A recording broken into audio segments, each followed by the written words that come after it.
D boss ಅವರ ಒಂದು case update ಏನಾಗಿದೆ ಅಂತ ಬಹಳಷ್ಟು ಜನರಿಗೂ ಕೂಡ ಒಂದು ಕುತೂಹಲವೂ ಸಹ ಇರುತ್ತೆ. ಸುಪ್ರೀಂ ಕೋರ್ಟ್ಗೆ ಅರ್ಜಿ ಹಾಕಿರ್ತಾರೆ ಬೇಲ್ ಕೊಡಿ ಅಂತ. ಸಾಕಷ್ಟು ಕಷ್ಟಗಳನ್ನ ಜೈಲೊಳಗಡೆ ಅನುಭವಿಸ್ತಾ ಇದ್ದಾರೆ. ಮತ್ತೆ ಸಾಕಷ್ಟು ಸೌಲಭ್ಯಗಳು ಕೂಡ ಜೈಲೊಳಗಡೆ ಸಿಗ್ತಾ ಇಲ್ಲ. ಕ್ವಾರಂಟೈನ್ ಬ್ಯಾರಕ್ ನಲ್ಲಿ ಹಾಕಿದ್ದಾರೆ. ಮತ್ತೆ ಅಮಾನವೀಯವಾಗಿ ನೋಡ್ಕೋತಾ ಇದ್ದಾರೆ, ಟ್ರೀಟ್ ಮಾಡ್ತಾ ಇದ್ದಾರೆ. ಯಾವುದೇ ರೀತಿ ಸೆಕ್ಯೂರಿಟಿ ತರನು ಇಲ್ಲ. ಮತ್ತೆ ಅಲ್ಲಿ ನಿಂದನೆಯೂ ಸಹ ಕೇಳಿ ಬರ್ತದೆ ಅಂತೆ. ದರ್ಶನ್ ಅವರಿಗೆ ಕುಗ್ಗುವಂತ ಒಂದು ಮನಸ್ಥಿತಿಯೂ ಸಹ ಆಗಿದೆ. ಮತ್ತೆ ಸಾಕ್ಷಿ ಸುಮಾರು ಒಂದು 200ಕ್ಕೂ ಹೆಚ್ಚು ಸಾಕ್ಷಿಗಳು ಇರುವುದಂತೆ. ಸೊ ಅದರಲ್ಲಿ ಸಾಕ್ಷಿ ವಿಚಾರಣೆ ಒಂದೊಂದಾಗೆ ಮಾಡ್ತಾ ಬರ್ತಾ ಇದ್ದಾರೆ. ಬಟ್ 7-8 ತಿಂಗಳಾದ್ರೂ ಕೂಡ ಇನ್ನ ಎಲ್ಲಾ ಸಾಕ್ಷಿ ವಿಚಾರಣೆ ಮಾಡೇ ಇಲ್ಲ ಇನ್ನ.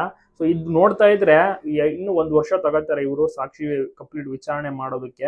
ಅಲ್ಲಿ ತನಕ ಜೈಲುಗಳನ್ನ ಇದ್ರೆ ನನಗೆ ಸಿನಿಮಾ ಅವಕಾಶಗಳಾಗಿರ್ಬೋದು ಎಲ್ಲವೂ ಕೂಡ ಕೈ ತಪ್ಪಿ ಹೋಗ್ತಾ ಇದೆ. ನನಗೆ ಆದಷ್ಟು ಬೇಗ ಜಾಮೀನ ಕೊಡಿ. ಇಷ್ಟು ತಿಂಗಳಾಯ್ತು, 7 ತಿಂಗಳಾದ್ರೂ ಇನ್ನ ಕೂಡ ವಿಚಾರಣೆ ಸಹ ಮುಗಿಸೇ ಇಲ್ಲ.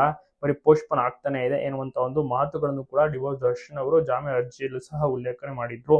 ಮತ್ತೆ ಈಗ 1 ವಾರದಲ್ಲಿ ಕಂಪ್ಲೀಟ್ ಆಗಿ ಸ್ಪಷ್ಟನೆ ಕೊಡಿ ಅಂತ ಸುಪ್ರೀಂ ಕೋರ್ಟ್ ಮತ್ತೊಮ್ಮೆ 1 ವಾರ ಪೋಸ್ಟ್ಪೋನ್ ಮಾಡಿರುವಂತದ್ದು. ಡಿವೋರ್ಸ್ ಪರ ವಕೀಲರು ಸಹ ಬಹಳಷ್ಟು ಪ್ರಯತ್ನವನ್ನ ಪಡ್ತಾ ಇದ್ದಾರೆ ದರ್ಶನ್ ಅವರಿಗೆ ಜಾಮೀನು ಕೊಡಿಸೋಕೆ. ಸೊ ನೋಡೋಣ ಏನಾಗುತ್ತೆ ನೆಕ್ಸ್ಟ್ ಅಂತ. ಬಹಳಷ್ಟು ಜನರಿಗೂ ಕೂಡ ಕುತೂಹಲವಿದೆ ದರ್ಶನ್ ಅವರ ಕೇಸ್ ಅಪ್ಡೇಟ್ ವಿಚಾರದಲ್ಲಿ. ದರ್ಶನ್ ಅವರು ಬಹಳಷ್ಟು ನೋವನ್ನು ಅನುಭವಿಸ್ತಾ ಇದ್ದಾರೆ, ಜೈಲೊಳಗಡೆ ಕಣ್ಣೀರು ಸಹ ಹಾಕುತ್ತಿದ್ದಾರೆ. ಯಾಕಂದ್ರೆ ಅಲ್ಲಿ ಕರೆಕ್ಟ್ ಆಗಿರುವಂತ ವ್ಯವಸ್ಥೆ ಇಲ್ಲ. ಮತ್ತೆ ಯಾರಾದ್ರೂ ಅಂದ್ರೆ ವಿಜಯಲಕ್ಷ್ಮಿ ಅವರ ನೋಡಕ್ ಹೋದ್ರೆ ಅಲ್ಲಿ ಕಂಬಿ ಇರುತ್ತೆ, ಅದ್ರ ಮತ್ತೆ ಆಪ್ತವಾಗಿಯೂ ಸಹ ಮಾತನಾಡಕ್ ಆಗೋದಿಲ್ಲ. ಈ ರೀತಿ ಎಲ್ಲ ಒಂದು ಇದಾವೆ. ಮತ್ತೆ ಅಲ್ಲಿ ಕರೆಕ್ಟ್ ಆಗಿ ಮಲ್ಗೋಕ್ಕೂ ಕೂಡ ಆಗ್ತಿಲ್ಲ, ಊಟ ತಿಂಡಿಯೂ ಸಹ ಇಲ್ಲ. ಈ ರೀತಿಯ ಒಂದು ನಿಂದನೆಯೂ ಸಹ ಕೇಳಿ ಬರ್ತಾ ಇರುವಂತದ್ದು. ಬಹಳಷ್ಟು ನೋವನ್ನು ಅನುಭವಿಸ್ತಾ ಇದ್ದಾರೆ ದರ್ಶನ್ ಅವರು. ಜೈಲೊಳಗಡೆ ಕಣ್ಣೀರು ಸಹ ಹಾಕ್ತಾ ಇದ್ದಾರೆ, ಕುಗ್ಗಿದ್ದಾರೆ.